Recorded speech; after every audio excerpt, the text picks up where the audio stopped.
Hello everyone, welcome to my channel. I hope you are all doing well. If you are new to this channel, then do subscribe it to get all the notifications of my videos. I'll try my level best to give you all the information through my videos, so please stay connected with it. तो आज की इस video में हम discuss करने वाले हैं short story minority report, जो कि लिखा है फिलिप के डिक ने।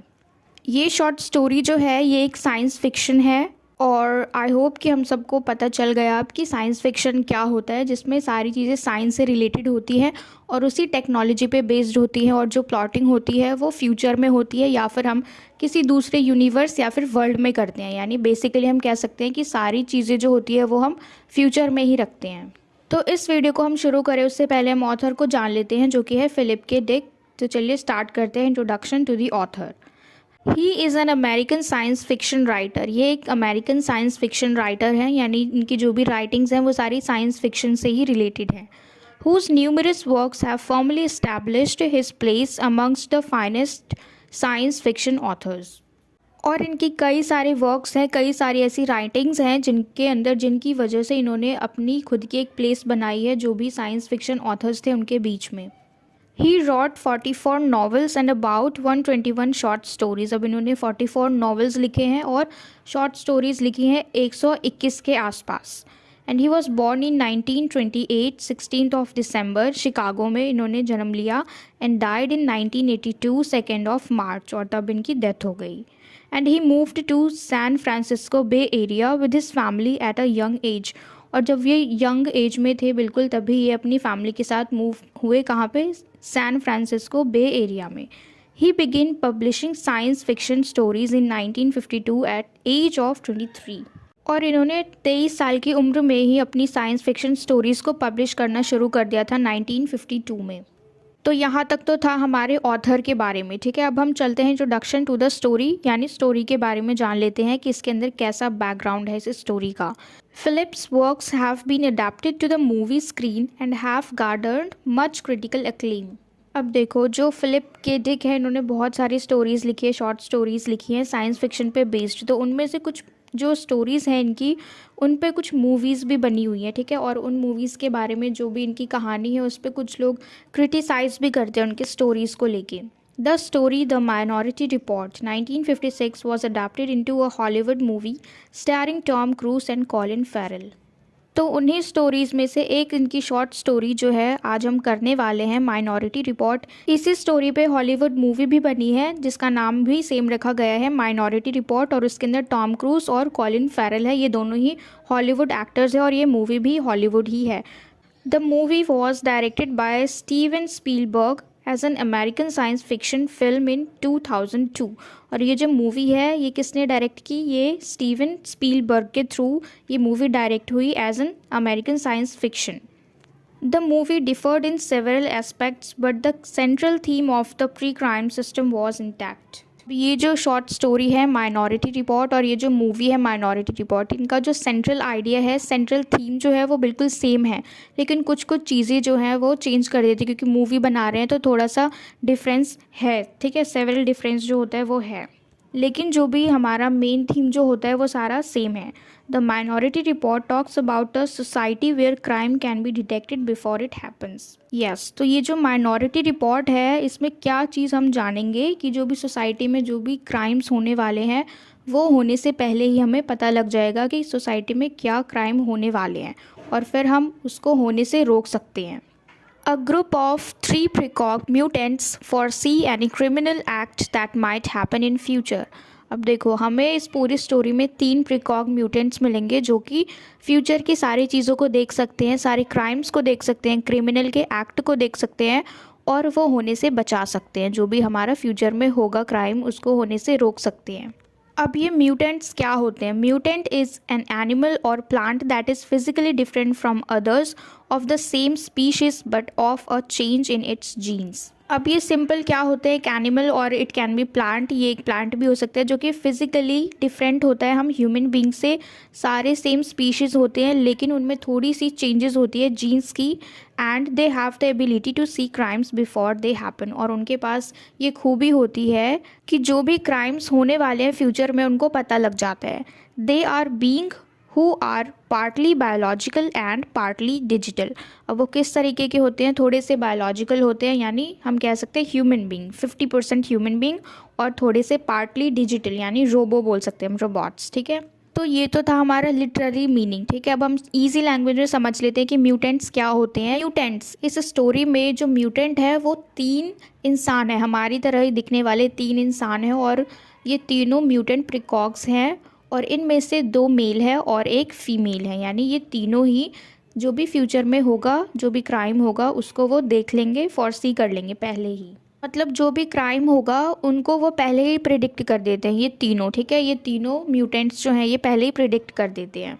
Pre crime is a police unit which stops the crime before it actually happens. अब ये प्री क्राइम क्या है, एक पुलिस यूनिट है जो कि क्राइम को होने से रोकता है। ठीक है, प्री क्राइम हम नाम से ही समझ सकते हैं कि पहले जो भी क्राइम होगा होने से पहले ही ये सब कुछ सॉल्व कर लेंगे, जो भी क्रिमिनल होंगे उनको पहले ही पकड़ लेंगे, यानी जो भी क्राइम होगा वो नहीं हो पाएगा। Anderton is head of the police unit and he is believed to murder an unknown man, Kaplan, as per the report of the precog mutants. ये जो है एंडरटन, ये हेड है किसका, अभी जो हमने देखा पुलिस यूनिट जो है प्री क्राइम उसका हेड है एंडरटन। ठीक है, और इनके अंडर ही ये तीनों म्यूटेंट्स जो हैं ये काम करते हैं। अब ये तीनों म्यूटेंट्स जो हैं ये प्रिडिक्ट करते हैं कि फ्यूचर में क्या होने वाला है। तो अभी जो हम स्टोरी पढ़ने वाले हैं इसमें ये कहानी है कि एंडरटन जो है इसी के ऊपर इल्ज़ाम लगा दिया गया है कि जो भी अब नेक्स्ट क्राइम होगा फ्यूचर में वो कौन करेगा, एंडरटन करेगा, यानी एंडरटन जो है एक अनजान आदमी को मारेगा, और वो अनजान आदमी कौन है, कैप्लन। अब क्योंकि ये जो तीनों म्यूटेंट्स हैं ये हमेशा ही सही प्रिडिक्ट करते हैं, यानी जब भी ये कुछ भी प्रिडिक्ट करते हैं वो हमेशा सारी बातें सच होती हैं। ठीक है, तो यहाँ पे ये बात इनको माननी ही पड़ेगी कि एंडरटन जो है वो एक मर्डरर है। तो यहाँ पे मुश्किल ये है कि क्योंकि ये खुद हेड है इस पुलिस यूनिट का, और ये कैसे किसी को मर्डर कर सकता है।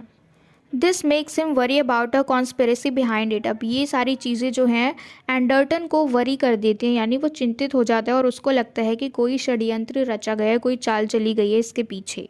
What follows is how Anderton tries hard to unravel the secrets behind the report, but ends up killing Kaplan and thus proving the prophecy of the precogs as true. अब ये जो रिपोर्ट इन्होंने निकाली है, minority report जो निकाली है इन 3 प्रीकॉग्स ने, म्यूटेंट्स ने, अब इसके सीक्रेट्स को ढूंढने में लगे हुए हैं एंडरटन। ठीक है, लेकिन एंड में क्या होता है, इस पूरी कहानी के एंड में ये कैप्लन को मार देते हैं। किस लिए, क्योंकि जो 3 प्रीकॉग्स है, जो इनका प्री क्राइम सिस्टम है, जो भी प्री क्राइम पुलिस यूनिट है, उसकी रिप्यूटेशन के लिए, क्योंकि अगर वो बात झूठी साबित हुई तो इनका जो रिप्यूटेशन होगा सोसाइटी में वो ख़राब हो जाएगा, और अगर वो नहीं मारेंगे तो फिर जो प्रीकॉग्स के प्रिडिक्शन है वो झूठी कहेंगी। और यहाँ पे जो प्रीकॉग म्यूटेंट्स हैं उन्होंने प्रिडिक्ट किया है कि एंडरटन मारते हैं किसी अनजान आदमी को, कैप्लन नाम के आदमी को, तो यहाँ पे अगर वो नहीं मारेंगे तो फिर इनकी जो रिप्यूटेशन है वो ख़राब हो जाएगी। तो ये अपनी रिप्यूटेशन को बचाने के लिए उसको एंड में मार देते हैं।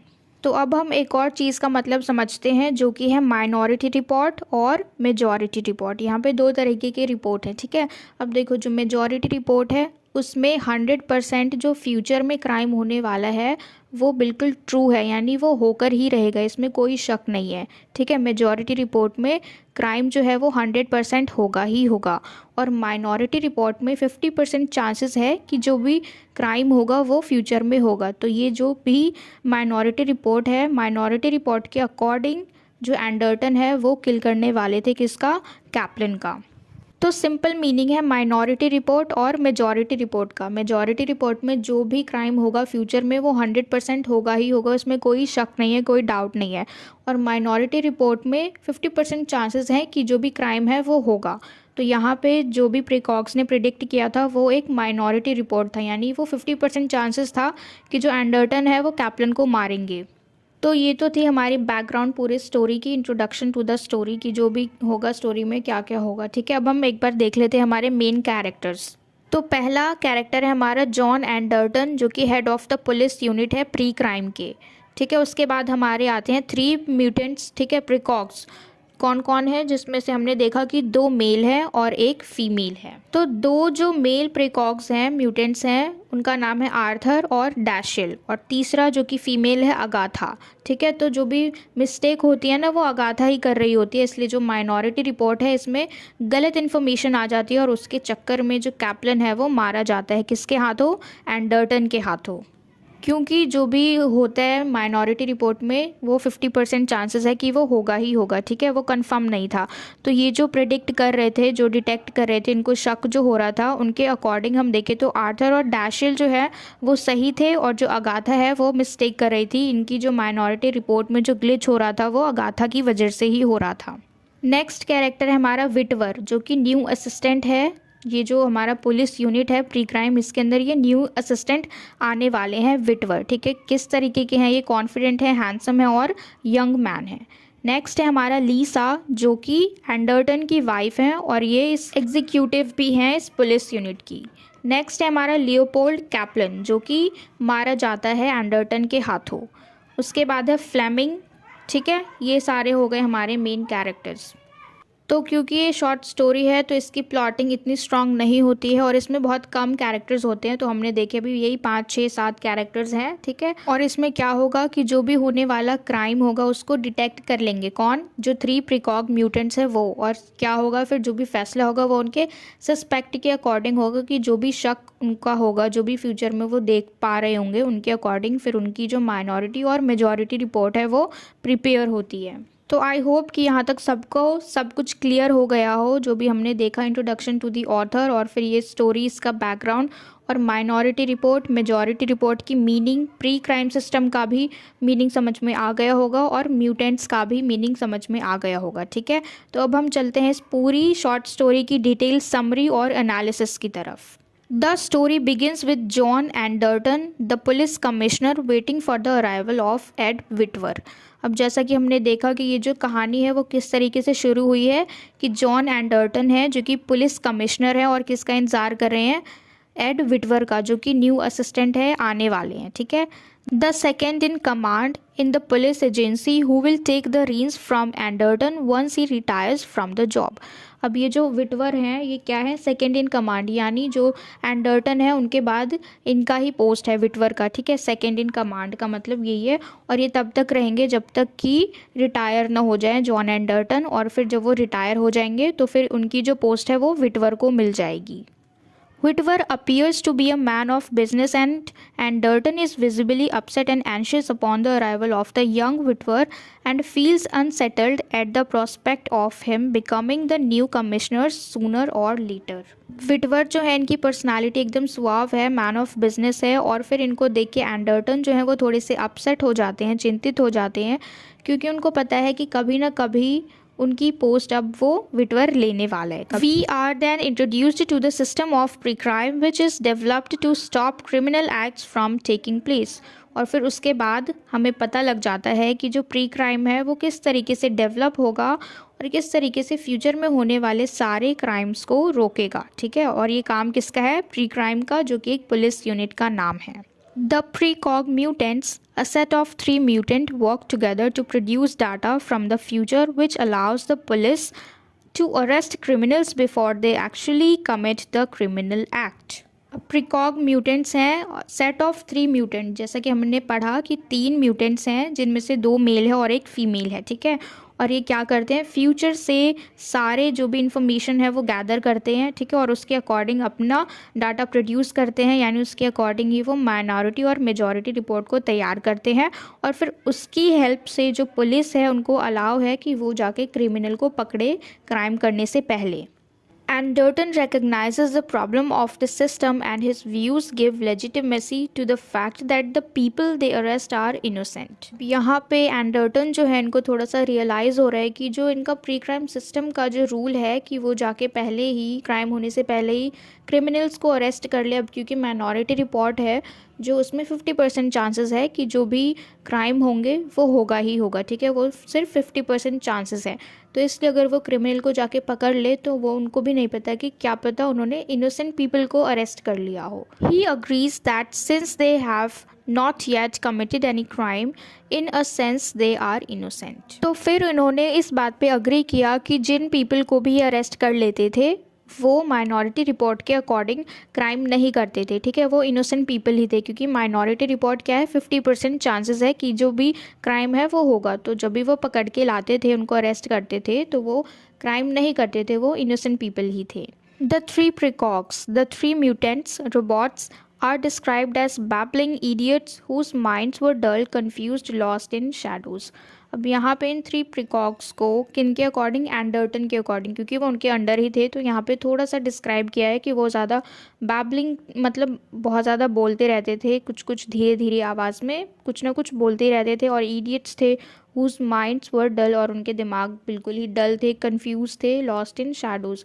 अब ऐसा इसलिए कहा गया क्योंकि जो अगाथा थी हमारी, जो प्रिकॉग है, फीमेल म्यूटेंट है, उसकी वजह से, ठीक है। तो यहाँ पे थोड़ा सा डिस्क्रिप्शन दिया गया है किसके अकॉर्डिंग, एंडरटन के अकॉर्डिंग, क्योंकि वो ज़्यादा जानते हैं अपने प्री क्राइम सिस्टम में जो भी ये थ्री प्रिकॉग्स हैं उनको। The description adequately sets in inorganic and mechanized way of analyzing crimes. अब ये जो डिस्क्रिप्शन है एंडरटन के अकॉर्डिंग वो बिल्कुल सही है, जो भी इनके बारे में, प्रिकॉक्स के बारे में है, वो बिल्कुल सही साबित होता है एंड में, क्योंकि वो माइनॉरिटी रिपोर्ट के चक्कर में जो थोड़ा सा फ्लॉ होता है, जो थोड़ी सी ग्लिच होती है अगाथा की वजह से, वो बात सच हो जाती है। The mutants are set to be vegetable like, devoid of any true sense, emotions और क्रिटिकल थॉट। अब ये जो म्यूटेंट्स हैं इनको वेजिटेबल की तरह रेफर किया गया है, and devoid of any true sense, emotions, यानी जो भी इमोशंस हैं, जो भी हमारी फीलिंग्स होती है उन सबसे वो दूर है, क्योंकि वो रोबोट हैं तो वो इस चीज़ को नहीं कर सकते, इमोशनली किसी भी चीज़ को नहीं लेते, फीलिंग्स इनके मतलब ये सब कुछ दूर है इन सबसे, ठीक है। And critical thoughts, the machines merely pass on the analyzed information and do not understand what they are analyzing.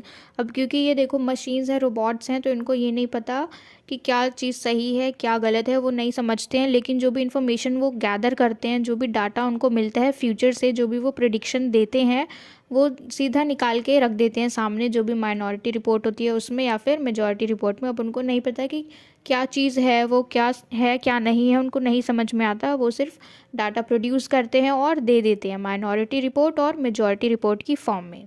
It is the humans like Anderton who analyze those things and interpret and intercept any potential future crime. और ये जो भी data हमें provide करते हैं future के लिए, जो भी प्रिडिक्शन देते हैं, जो भी डिटेक्ट करते हैं पहले ही, वो सब हम ह्यूमन, यानी जिस तरीके से यहाँ पे एंडरटन है वो एनालाइज करते हैं सारी चीज़ों को। The precogs give 3 different reports, each describing the future actions of the would-be criminals. अब देखो ये जो तीनों प्रिकॉग्स हैं, इन तीनों ने अपने अपने अकॉर्डिंग 3 रिपोर्ट तैयार करके दे दी, और तीनों में वो डिस्क्राइब कर रहे हैं फ्यूचर में जो भी क्राइम होगा वो, और क्या बता रहे हैं कि जो भी होने वाला क्रिमिनल होगा उसके बारे में बता रहे हैं। The head of the pre-crime system is himself accused of a future murder that he will commit in a week's time, and Anderton, with absolute a future overwhelming conviction, refuses to believe it. प्रीकॉग्स के data के according, जो भी उन्होंने report तैयार की है उसके according, जो हमारे हेड हैं प्री क्राइम सिस्टम के, उनके ऊपर ही ये इल्ज़ाम लगा दिया गया है कि वही एक मर्डरर है फ्यूचर में, ठीक है, वही एक मर्डर करेंगे कुछ टाइम बाद, वीक मतलब यही 5-7 दिन बाद ये मर्डर करने वाले हैं, ठीक है। और ये बात जो है एंडरटन खुद बिलीव नहीं कर पाते उनको, और वो मना करते हैं कि नहीं ऐसा कुछ भी नहीं होगा, मतलब उनको इस बात पे बिल्कुल भी विश्वास नहीं होता है, क्योंकि वो खुद एक हेड हैं पुलिस के, ठीक है, पुलिस यूनिट के प्री क्राइम सिस्टम के हेड हैं, तो वो किस तरीके से कोई भी क्राइम को कमिट करेंगे। This leads him to a state of paranoia and Anderton believed that his wife could have implicated his name or what Whitwer is plotting against him to get his job. इस report की वजह से, जिसमें कि दिखाया गया है कि जो एंडरटन है वही एक मर्डरर है, ठीक है, फ्यूचर में वही एक मर्डर को कमिट करेंगे, लेकिन इस पूरी बात को, इस पूरी जानकारी ने उनको बिल्कुल पागल सा बना दिया है, ठीक है। और एंडरटन को अब ऐसा लग रहा है कि ये एक साजिश है, ये एक चाल है, किसकी, विटवर की और लीसा की, यानी उसकी वाइफ की, ये दोनों मिलके कुछ चाल चल रहे हैं ताकि एंडरटन अपनी पोस्ट से हट जाए और उसकी जगह किसको मिल जाए, विटवर को। The middle mutant has given the minority report which has the proof of Anderton's innocence. यहाँ पे जो मिडल म्यूटेंट है उसने माइनॉरिटी रिपोर्ट के अकॉर्डिंग बता दिया है, उसमें सबूत है कि एंडरटन जो है वो इनोसेंट हैं, मतलब वो नहीं करने वाले हैं किसी का भी मर्डर, ठीक है। This was outvoted by the report of the other 2 mutants which contained proof of Anderton's killing of Kaplan.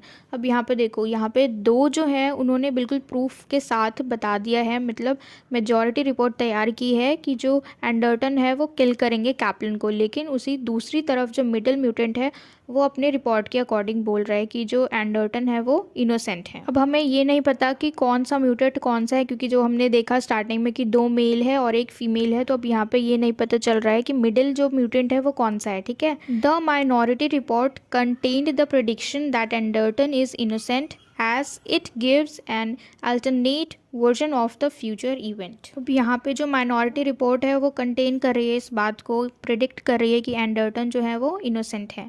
The minority report deferred from the majority report which would prove that the murder could be averted. अब हमने देखा कि minority report जो है वो बिल्कुल ही अलग है किससे, मेजॉरिटी रिपोर्ट से, और वो क्या प्रूफ करेगी कि जो मर्डर है वो अवर्ट किया जा सकता है, यानी मतलब नहीं भी हो सकता है मर्डर, ठीक है। बिल्कुल क्लियर नहीं है कि मर्डर होगा ही होगा। But Anderton gets arrested and detained by Leopold Kaplan to prevent the predicted murder. पर एंडरटन जो है वो अरेस्ट हो जाते हैं लियोपोल्ड कैप्लन के हिरासत में, जिसको कि एंडरटन जो है वो फ्यूचर में जाके किल करने वाले, उसका मर्डर करने वाले। तो जो प्रिडिक्टेड मर्डर है उसको बचाने के लिए, उसको रोकने के लिए पहले ही लियोपोल्ड कैप्लन जो है वो उसको अरेस्ट कर लेते हैं। The new commissioner of pre-crime Ed Whitwer has taken charge and a formal warrant of arrest has been issued against Anderton। अब क्योंकि जो एंडरटन है वो अरेस्ट हो चुके हैं, तो अब न्यू कमिश्नर कौन है प्री क्राइम का, एड विटवर है जो, और अब इन्होंने एक फॉर्मल वारंट इशू करा लिया है अरेस्ट करने के लिए, किसको, एंडरटन को। This makes him believe that this was a setup against him with Whitwer and Lisa as accomplices। अब जैसे ही एंडरटन अरेस्ट होता है उसी वक्त जो विटवर है वो नया कमिश्नर बन जाता है, और कमिश्नर बनने के बाद ही वो फॉर्मल अरेस्ट वारंट इशू करा लेता है एंडरटन के अगेंस्ट। तो ये सारी चीज़ें जो हैं उसको ये बात बिलीव हो जाती है इस बात पे कि इन सब में कहीं ना कहीं पे लीसा और विटवर का हाथ है, मतलब इन दोनों ने चाल चली है इसको फंसाने के लिए। तो इन सब के बीच एक छोटी सी चीज़ होती है, जब एंडरटन के ऊपर ये सब इल्ज़ाम लगा होता है तो वो सोचता है कि वो इस इल्ज़ाम को अपने सिर से हटाएगा या फिर कुछ भी करेगा, तो वो वापस आता है अपने घर पे पैकिंग करने के लिए, सामान वामान पैक करने के लिए, और फिर वो सोचते हैं कि वो अब इस सिटी को छोड़कर चला जाएगा। तो वहाँ पे उसके पास तुरंत एक यंग मैन आता है उसको बचाने के लिए, और उसको कहता है कि चलो मैं तुम्हें आज कैप्लन से मिलवाता हूँ, जिसको तुम अब फ्यूचर में मारने वाले हो, कम से कम उससे मिल तो लो, क्योंकि हमें पता है कि ये अनजान है, अभी तक ये दोनों एक दूसरे को नहीं जानते हैं। तो यहाँ पे यंग मैन आता है इसके घर पे और कहते हैं कि चलो मैं तुम्हें कैप्लन से मिलवाता हूँ। तो जब ये कैप्लन के पास जाते हैं तो इनकी आपस में बातचीत होती है, और फिर यहाँ से जो कैप्लन है उसको बोलता है कि तुम मुझे कहीं आगे जाके मारना दो फ्यूचर में, इसलिए मैं तुम्हें अभी अरेस्ट करने वाला हूँ। तो वो जब उसको अरेस्ट करके गाड़ी में बिठा के लेके जाते हैं, और जब ये लोग ड्राइव कर रहे होते हैं तो वहाँ पे एक बड़ी सी ट्रक आती है जिसके अंदर बहुत सारा ब्रेड रखा होता है। तो जो ब्रेड ट्रक होता है उसको ये फ्लेमिंग चला रहा होता है, और जब कैप्लन और एंडरटन गाड़ी में बैठे हुए होते हैं, जब उसको लेके जाते हैं पुलिस स्टेशन, तो वो उनकी गाड़ी को ठोक के वहाँ से एंडरटन को निकाल के वापस ले आता है। यानी ये जो फ्लेमिंग है ये एंडरटन को बचा लेता है इन द सेंस उससे बातचीत करके उसको नया आइडेंटिटी देता है, ताकि वो इन सारी चीज़ों से ना उलझे, इन सारी चीज़ों से बाहर रहे और इन सब में ना फंसे, इसलिए उसको अलग से आइडेंटिटी देता है ताकि पुलिस इसको ना पकड़ पाए। Fleming is the man who then appears and saves Anderton with the present accident and helps him escape by giving him a new identity to escape the police and avoid arrest. अब वो Fleming जो है इसको बचाता है और new identity देता है ताकि वो पुलिस से बचे रहे और कोई उसको अरेस्ट ना करे। Later Anderton and his wife Lisa escape in a ship. अब ये दोनों भाग जाते हैं, लीसा इसकी वाइफ और एंडरटन। Anderton believes that since he saw the precognitive data and the information from the precogs, he could hence avert the murder। अभी हमने पढ़ा कि जो भी 3 प्रिकॉक्स थे उन तीनों ने अलग अलग डाटा निकाल के दिए, यानी अलग अलग रिपोर्ट बना के दी। तो उनमें से एक जो था वो प्रूव कर रहा था कि जो एंडरटन है वो इनोसेंट है, और जो बाकी के 2 थे वो प्रूव कर रहे थे कि एंडरटन जो है वो क्रिमिनल होने वाला है, वुड बी अ क्रिमिनल है। ठीक है, अब एक रिपोर्ट जो कि एंडरटन के पास थी उसमें पूरा प्रूफ था कि वो इनोसेंट है, लेकिन बाकी के जो 2 रिपोर्ट थे उसमें ऐसा नहीं था, उसमें अपोजिट था, उसमें था कि वो वुड बी अ क्रिमिनल होगा। तो एंडरटन को जो भी रिपोर्ट्स उसके पास थी उसके अकॉर्डिंग लग रहा था कि ये जो मर्डर होगा, ये जो क्राइम होने वाला है उसके हाथों, उसको वो टाल सकता है। जब ये लोग भाग रहे होते हैं, स्केप कर रहे होते हैं, लीसा यानी इसकी वाइफ और एंडरटन शिप में, तो लीसा उसको फिर से वार्न करती है क्योंकि वो एक वर्कर है, वहाँ पे काम करती है, ठीक है। ये पूरा जो pre crime system police unit है उसमें ये एग्जीक्यूटिव है, तो वो चीट नहीं कर सकती, वो धोखा नहीं दे सकती है। तो इसलिए लीसा उसको पहले प्यार से बोलती है कि वापस चलो, ऐसे भागना नहीं है, मतलब उसको भागने के लिए मना करती है, वो नहीं मानता है। फिर लीसा उसके ऊपर गन पॉइंट करके उसको बोलती है कि वापस चलो, और तुरंत वहाँ पे फ्लेमिंग आ जाता है। अब फ्लेमिंग क्या करते हैं, अपना गन निकाल के लीसा के ऊपर रख देता है, और ये सब कौन देख रहा होता है, एंडरटन। अब उसको गुस्सा आ जाता है और फिर एंडरटन फिर फ्लेमिंग को मारने लग जाते हैं इस बात पे। और जब इनकी हाथापाई होती है तो फ्लेमिंग के पॉकेट से एक कार्ड निकल के आता है जिसके ऊपर साफ साफ लिखा होता है कि वो एक सीनेट है आर्मी का, यानी वो आर्मी एजेंट है। सीनेट का मतलब यानी आर्मी का मेंबर है। यानी जैसे ही वो हाथापाई होती है और कार्ड निकल के आता है तो यहाँ पे जो एंडरटन है वो सब समझ जाता है। Hence, his seeing the card did the trick and solved the crime। अब जैसे ही वो उस कार्ड को देख लेता है तो अब यहाँ पे सारी चीज़ें सॉल्व हो गई हैं, ठीक है। But this also raises the other significant issue that there could have been others too who could have changed their minds and averted the crime. अब यहाँ पे क्या इशू है कि ऐसे बहुत सारे लोग होंगे जहाँ पे माइनॉरिटी रिपोर्ट में तो आ रहा होगा कि वो वुड बी अ क्रिमिनल हो सकते हैं, लेकिन क्या पता जब हम उनको अरेस्ट कर ले उससे पहले ही उनका दिमाग चेंज हो गया, उनकी जो भी सोच है वो चेंज हो गई होगी, जो भी उन्होंने प्लानिंग किया होगा वो चेंज हो गया होगा और वो अब क्राइम नहीं करेंगे। लेकिन अब तो वो अरेस्ट हो गए, तो इस तरीके से यहाँ पे एक इशू रेज होता है। If only the precognitive information was allowed to reach them to prevent the crime from happening। क्योंकि यहाँ पे प्री क्राइम सिस्टम है, तो जिस तरीके से इन प्रीकॉग्स म्यूटेंट्स ने अपने डाटा को प्रोड्यूस करके दे दिया, फ्यूचर को डिटेक्ट कर लिया और फिर हमें दे दिया, उसके अकॉर्डिंग हम जाके वुड बी अ क्रिमिनल को अरेस्ट कर लेंगे ताकि जो भी होने वाला क्राइम है उसको हम रोक सकें। This lacuna points out to the grave injustice done to several of the would-be criminals who were imprisoned in detention camps before they actually committed the act of violence। Pre crime system में यही एक कमी है, यही एक injustice है लोगों के साथ, वुड बी अ क्रिमिनल के साथ, कि अगर उनका माइंड चेंज हो गया और फिर उन्होंने आगे जाके कोई क्राइम नहीं करा और उससे पहले ही वो अरेस्ट हो गए, तो फिर तो वो इनोसेंस हैं, है ना, उन्होंने कोई वायलेंस नहीं किया है, लेकिन फिर भी अब उनको सज़ा मिलेगी। These powerless people of the state, without the state machinery and political or bureaucratic strength, were not able to defend themselves and had to be imprisoned in detention camps by the police। अब क्योंकि ये सारा pre crime system जो है ये future में चल रहा है, ठीक है, तो वहाँ पे हमारी तरह हम कानून के पास नहीं जाएंगे, यानी हम सबूत इकट्ठे नहीं करेंगे, ठीक है, और बहुत सारा टाइम नहीं लेंगे, वकील में नहीं जाएंगे, अपने सबूतों को प्रूफ नहीं करेंगे। क्यों? क्योंकि अब ये फ्यूचर की बात हो रही है, तो यहाँ पे क्या होगा कि सीधे म्यूटेंट्स के जो भी डाटा होंगे हम उसके बेस पे क्रिमिनल को पकड़ लेंगे पहले, क्योंकि वो डिटेक्ट कर लेते हैं, प्रिडिक्ट कर लेते हैं कि कौन क्रिमिनल होगा, ठीक है, वुड बी क्रिमिनल कौन होगा। तो इसलिए वहाँ के जो पावरलेस पीपल हैं, पावरलेस पीपल इसलिए कहा गया क्योंकि उनको मौका नहीं मिलता खुद को प्रूव करने का। अब वहाँ पे कानून वाला सिस्टम भी नहीं है कि सबूत इकट्ठा करो, तो जो भी डाटा प्रोड्यूस होता है उसके अकॉर्डिंग पुलिस इनको अरेस्ट कर लेती है। Anderton was in a position to change his mind and to avoid the act of violence because he has the knowledge of the precognitive data with him. Anderton सोच रहे हैं कि जो भी ये होने वाला है, जो भी क्राइम वो करने वाले हैं उसको वो अवॉइड करे, उस वायलेंस को होने से रोके, क्योंकि उनको पता है जो भी उनके पास डाटा है प्रीकॉग्निटिव के थ्रू जो उनको मिला है वो सारे डाटा उनके पास, और उन्हें पता है कि वो इस चीज़ को अवर्ट कर सकते हैं, यानी टाल सकते हैं। This is echoed in Kaplan's public speech where he tries to denounce and expose the illegitimacy of pre crime system and refute its prediction of future crimes and criminals. यहाँ पे एक चीज़ जो समझनी है आप सबको वो ये है, बिल्कुल ध्यान से सुनना, कि जो कैप्लन है, लियोपार्ड कैप्लन, और जो दूसरा था फ्लेमिंग, ये दोनों आर्मी से बिलोंग करते हैं, ठीक है। तो जो कैप्लन है वो चाह रहा है कि इनकी पोजीशन को, इनकी रिप्यूटेशन को पूरे सोसाइटी के सामने गिरा दे, क्योंकि आर्मी में और ये जो पुलिस है इन दोनों में कंपटीशन होता रहता है, ठीक है। तो यहाँ पे आर्मी को कुछ करने का मौका नहीं मिल रहा है, उससे पहले जो प्री क्राइम सिस्टम है पुलिस की, वो ही क्रिमिनल को पकड़ के ला रही है। तो इससे जो सोसाइटी है इनका नाम थोड़ा नीचे आ रहा है पुलिस से, ठीक है। क्योंकि सबसे पहले तो सब लोग क्या कहेंगे कि पुलिस कर रही है, जो भी कर रही है पुलिस कर रही है, वही लोग क्रिमिनल्स को पकड़ रहे हैं और क्राइम होने से रोक रहे हैं। अब देखो, जब पुलिस ही कर रही है सब कुछ, तो आर्मी का फिर क्या काम। तो इस तरीके से जो आर्मी है, मिलिट्री है, इनका नाम नीचे जा रहा है और पुलिस जो लोग हैं उनका नाम ऊपर आ रहा है, क्योंकि वो क्राइम होने से पहले ही क्रिमिनल्स को पकड़ लेते हैं और क्राइम को होने से रोक देते हैं। तो इसलिए जो कैप्लन है, जो आर्मी का हेड है, और फ्लेमिंग उसका सीनेट यानी उसका मेंबर है। तो इस तरीके से उन्होंने चाल चली ताकि इनका जो पूरा सिस्टम है उसको वो बिखेर के रख दे।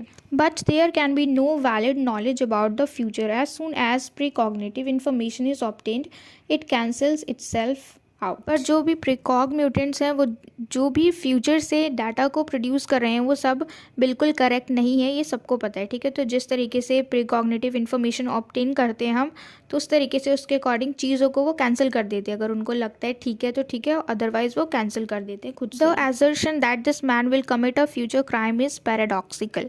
अब देखो, जो बात कही गई है, जो भी फ्यूचर से डाटा प्रोड्यूस किया गया है माइनॉरिटी रिपोर्ट में, जो भी प्रीकॉग्स हैं, उन्होंने क्या कहा कि जो एंडरटन है वो किल करने वाले, वो मर्डर करने वाले हैं, ठीक है। लेकिन ये पैराडॉक्सिकल है, सबको नहीं लग रहा, क्योंकि लोक विरुद्ध है, यानी सबको यकीन नहीं हो रहा इस रिपोर्ट पे। अब क्यों नहीं हो रहा? क्योंकि वो खुद हेड है, वो किस तरीके से ऐसा काम करेंगे, वो कैसे किसी को मार सकते हैं, क्योंकि वो खुद ही हेड हैं। The story reaches the climax and we see that the focus of the story shifts to power politics and struggle to gain power between the police run by Witwer, Anderton, Lisa and the army headed by general Kaplan.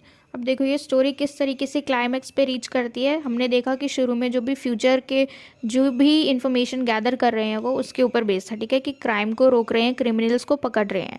यहाँ पे हम क्या देख रहे हैं? Power, ठीक है, politics, power. अब किस तरीके से? दो तरीके से बट गए हैं। पहला मिलिट्री आर्मी, यानी जो कौन चला रहा है? General Kaplan. और दूसरी पुलिस, जिनका प्री क्राइम सिस्टम है, ठीक है। और उसमें कौन कौन है? एंडरटन, लीसा, विटवर, और दूसरी तरफ है जनरल कैप्लन, जो कि आर्मी को चला रहे हैं, ठीक है। अब यहाँ पे दोनों के पावर को डिफाइन करें। Kaplan has evolved this conspiracy to shift the power from the police to them. और क्योंकि देखो, ये जो प्री क्राइम सिस्टम है, अब ये इतना ज़्यादा काम कर रहा है, इतने सारे क्रिमिनल्स को पकड़ रहे हैं, क्राइम होने से रोक रहे हैं, तो इसलिए जो पुलिस की पावर है वो अपने आप ही बढ़ रही है। लेकिन इस पावर को घटाने के लिए कैप्लन ने क्या किया?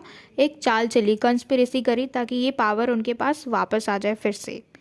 Kaplan, thinking that Anderton will not kill him, shares the stage with him and publicly tries to expose the glitch in the minority report, which will lead the entire police pre-crime system to be disbanded. Kaplan को लग रहा है कि एंडरटन जो है वो उसे नहीं मारेगा, उसे किल नहीं करेगा, और क्या सोच रहा है कि इनका जो भी माइनॉरिटी रिपोर्ट है उसको एक्सपोज कर देंगे, क्योंकि वो गलत ठहराया जाएगा। क्योंकि माइनॉरिटी रिपोर्ट में ये था कि कैप्लन मारा जाएगा, किसके हाथों? एंडरटन के हाथों। लेकिन अब इसको लग रहा है कि एंडरटन उसको नहीं मारेगा, तो माइनॉरिटी रिपोर्ट जो है वो एक तरीके से गलत साबित हो जाएगी। और यहाँ पे जैसे ही वो गलत साबित होगी तो वो उसको एक्सपोज कर देंगे और फिर उसमें कमियां निकालने लगेंगे और फिर प्रूफ करेंगे कि जो भी इंफॉर्मेशन प्रोड्यूस करते हैं ये म्यूटेंट्स, प्रीकॉग्स, वो सारे गलत होते हैं। और जैसे ही ये सब प्रूव हो जाएगा कि ये सब गलत है, इनके रिपोर्ट्स गलत होते हैं प्री क्राइम सिस्टम के, तो इनकी पावर है वो अपने आप कम हो जाएगी और प्री क्राइम सिस्टम बंद हो जाएगा।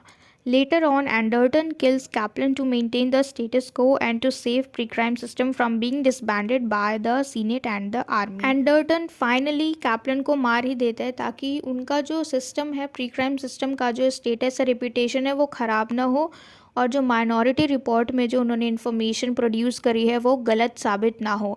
और उसको सही साबित करने के चक्कर में यहाँ पे एंडरटन ने उसको मार दिया। This allows him to uphold the accuracy of the pre crime system. अब उसको मार के उसने क्या किया? जो भी प्री क्राइम सिस्टम था उसको कायम रखा, क्योंकि उसको मारने के बाद जो बात थी कि वो फ्यूचर में एक वुड बी अ क्रिमिनल बनेगा, तो अब वो बात बिल्कुल साबित हो गई है। तो इसलिए जो प्री क्राइम सिस्टम है वो कायम रहेगा, वो नहीं डिसबैंड होगा। The story ends with Kaplan's getting killed and the prediction of the precogs coming true. अब ये स्टोरी किस तरीके से ख़त्म होती है कि कैप्लन जो है वो मारा गया और जो प्रेडिक्शन थी प्रीकॉग्स की वो हमेशा सही ही होती है। The pre crime system was not incorrect as it had predicted the victim and the perpetrator of the crime correctly. अब हम देख सकते हैं कि जो प्री क्राइम सिस्टम है वो गलत नहीं था। क्यों? क्योंकि उसने प्रिडिक्ट कर दिया विक्टिम को भी और अपराधी को भी, और दोनों ही बिल्कुल सही निकले कि कौन मारेगा और कौन मरेगा। एंडरटन मारेंगे और कैप्लन मरेगा। At the end, we get to know that 3 reports created by the 3 precog mutants all differ significantly, and hence there were no majority reports but 3 different minority reports. जैसा कि हमने देखा कि जो 3 precogs थे उन्होंने तीनों ने ही अलग अलग माइनॉरिटी रिपोर्ट्स को ही तैयार किया था, मेजॉरिटी रिपोर्ट्स को तैयार नहीं किया था, और तीनों में ही अलग अलग इन्फॉर्मेशन प्रोड्यूस की गई थी। Anderton also warns Witwer that such events might happen again but only to the next police commissioner.